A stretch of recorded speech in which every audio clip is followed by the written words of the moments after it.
a China enviou uma carta para os 193 Estados-membros das Nações Unidas para convocá-los para uma reunião informal do Conselho de Segurança da ONU na próxima quarta-feira.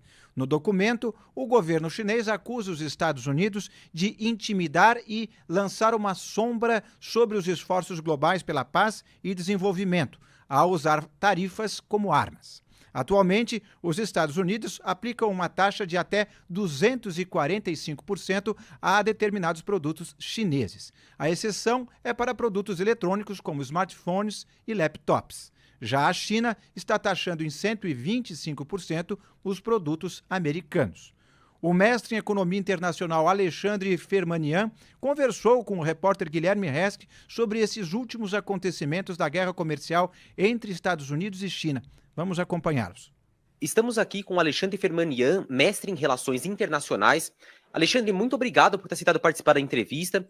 Começo perguntando para o senhor sobre essa reunião, que foi convocada pela China do Conselho de Segurança da ONU para discutir essas tarifas, que vêm sendo impostas pelos Estados Unidos e a China também retaliando, essa tal uma guerra comercial entre os dois países. O que nós podemos esperar dessa reunião convocada pela China para o próximo dia 23? Bom dia, Guilherme, tudo bem? Bem, em relação a esse nível de envolvimento, esse cenário começou a partir de questões de relações comerciais. A América, com o intuito de proteger a sua indústria local, tem imposto tarifas, o tarifaço, frente à China, que realmente invadiu o mercado interno norte-americano de produtos fabricados na China. E a política do Trump, realmente, ela é irreversível. A gente percebe que o governo norte-americano não vai voltar atrás, eles querem reindustrializar o Estado norte-americano. E, então, esse posicionamento do líder chinês em relação ao Conselho de Segurança, em alguns momentos ocorre um pouco de uma má interpretação. Qual é a função do Conselho de Segurança e qual é a função da Corte Internacional de Justiça, que fica em Haia? Eu já estive presente nas duas instituições, que são organismos supranacionais.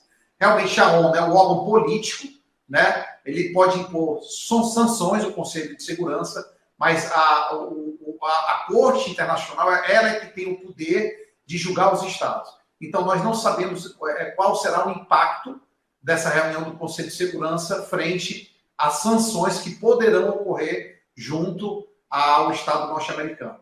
Realmente é um cenário incerto, Guilherme, porque você tem a ONU como uma força supranacional executiva, não é jurídica, e a Corte de Haia. A Corte de Haia é quando há uma questão que já ocorreu como uma guerra, a Segunda Guerra Mundial, e lá são discutidas questões jurídicas do direito internacional. Então, eu vejo que, dependendo dos votos que serão dados nos 5 países que pertencem, 15 países que pertencem ao Conselho de Segurança hoje, entender quem está do lado da América e quem está do lado da China, nós teremos aí uma avaliação do Conselho de quais serão as consequências de sanções internacionais.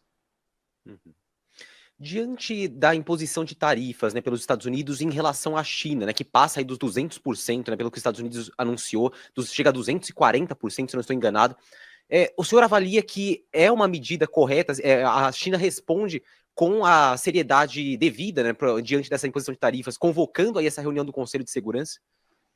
Guilherme, eu acho que já está entrando no campo da irracionalidade, porque o princípio do comércio, do livre comércio, é a mobilidade de mercadorias. E a América sempre defendeu isso. Eu não vou dizer que a China tem o mesmo princípio, até porque no momento que você vai investir no país chinês, as regras de investimento são muito restritas. E na América não, é um país aberto. Mas realmente o posicionamento norte-americano diz respeito também à soberania do Estado norte-americano. Hoje, quando se fala, Guilherme, de soberania, nós não colocamos só a percepção militar, mas hoje a soberania ela tem nas relações internacionais o preceito de uma economia pulsante e forte como um dos princípios para uma soberania internacional. Então, a América ela se sente, com a palavra certa, ela se sente assim confrontada, com receio de perder essa soberania frente à economia internacional, é o mercado internacional de mercadorias e produtos. Uhum. E o senhor avalia que, diante dessa imposição de tarifas, por mais que para os outros países tenha sido suspensa aí por 90 dias, né, continuou só em relação à China, esses países afetados, né, que terão essa dificuldade maior de exportar para os Estados Unidos, por causa justamente do acréscimo aí da tarifa, eles buscarão outros mercados, né? A China deve buscar novos mercados para poder vender seus produtos? Guilherme, é natural de um empresário ele procurar outras fontes de relações comerciais.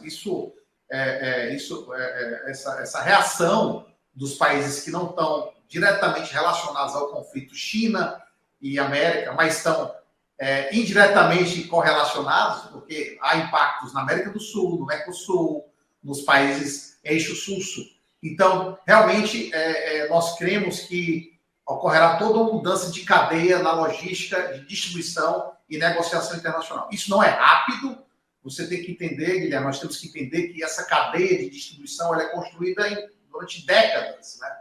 Portos, tarifas, acordos, taxas de importação, impostos de importação, exportação. Então, realmente, assim, eu não vejo no curto prazo, quando eu falo menos de um ano, esse ajuste entre as relações comerciais e bilaterais nos países que não estão diretamente dentro do conflito. Mas isso vai respingar positivamente para uns e negativamente para outros. Né? É o comércio, é o comércio. No caso do Brasil, será que pode ter um benefício aí para a relação entre Brasil e China, né? Porque é o nosso principal comprador? Guilherme, eu tenho uma opinião assim política em relação dentro das relações internacionais, que eu vejo que o Brasil, por nós sermos uma democracia, é interessante que nós tenhamos mais relações com países que sejam abertos, né, em relação a princípios jurídicos de liberdade. A China realmente, não só no Brasil, mas o poder industrial da China tem assim, conquistado o continente europeu, a África, né, os grandes grupos, as grandes holdings, as grandes corporações internacionais, eles têm adquirido ativos reais na África, as fazendas, energia eólica. Então, realmente, assim, ir contra a China hoje no comércio internacional é um desafio.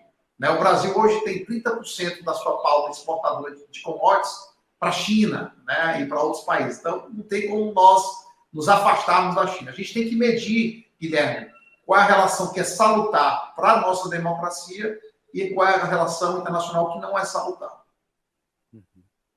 O senhor avalia que é possível os Estados Unidos recuar nessa imposição de tarifas em relação à China, né, como já suspendeu para os outros países? Pode ser que chegue num ponto, né, que escale tanto essa guerra comercial que os Estados Unidos resolva recuar, ou será que o recuo viria por parte da China? Eu creio que o Trump tem alguma carta na mão, Guilherme, porque você entrar numa guerra que gera todo esse desequilíbrio no mercado de capitais, nas relações comerciais, isso não pode ser algo irracional do governo norte-americano. A América tem uma capacidade diplomática fortíssima, ela participou de todas as guerras, tem um exército muito forte, né? Então, eu creio que algumas cartas ainda não foram tiradas das mangas do governo norte-americano. Ainda teremos alguns cenários, alguns capítulos nessa série de Netflix aí pela frente, Guilherme. Agora, muita emoção no coração, viu, Guilherme? Muita emoção. Em relação aos outros países, Alexandre, que tiveram aí essa suspensão por 90 dias, né, da imposição de tarifas recíprocas, é possível que eles consigam, de fato, negociar, avancem numa negociação para que seja retirada essa tarifa deles? O próprio Brasil, por exemplo, né, que vem dialogando com a diplomacia americana, será que avança essas negociações?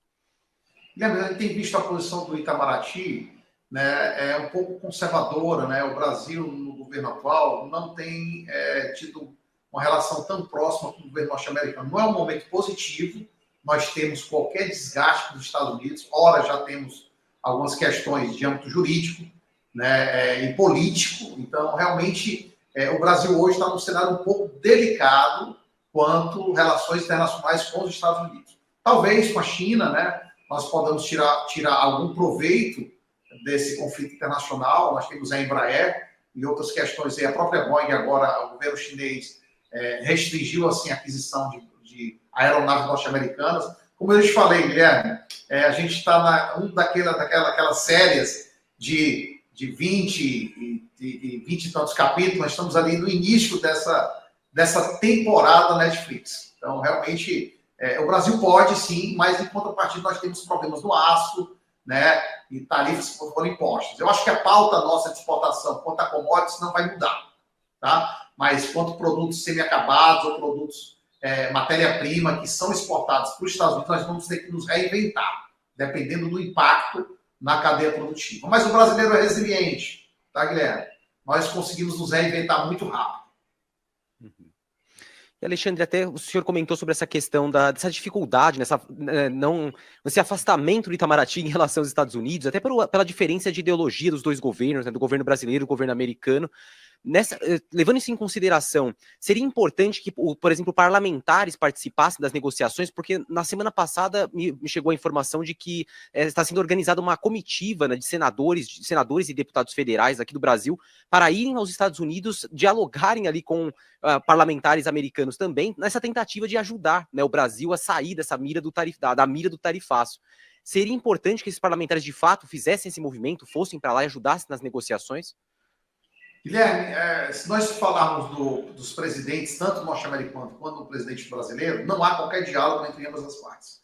Na realidade, há alfinetadas das duas partes, né? Então, hoje nós temos a esperança que não só o parlamento, mas que o Itamaraty entre nessa negociação. O poder parlamentar, os deputados, os senadores, eu vejo que é o único caminho do diálogo junto ao governo norte-americano, porque realmente os dois presidentes estão bem afastados, não só por questões ideológicas, mas pelo histórico já desgastado, né, Guilherme? Então, realmente, eu não quero trazer assim a palavra Deus, estamos nas mãos de Deus agora, em fé, esperando que o próprio parlamento, né, brasileiro, tanto o Senado quanto a Câmara, possam participar dessa delegação. É a nossa esperança.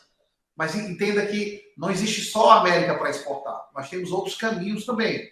A questão que eu vejo é o tempo de reação nossa frente a esse tarifaço.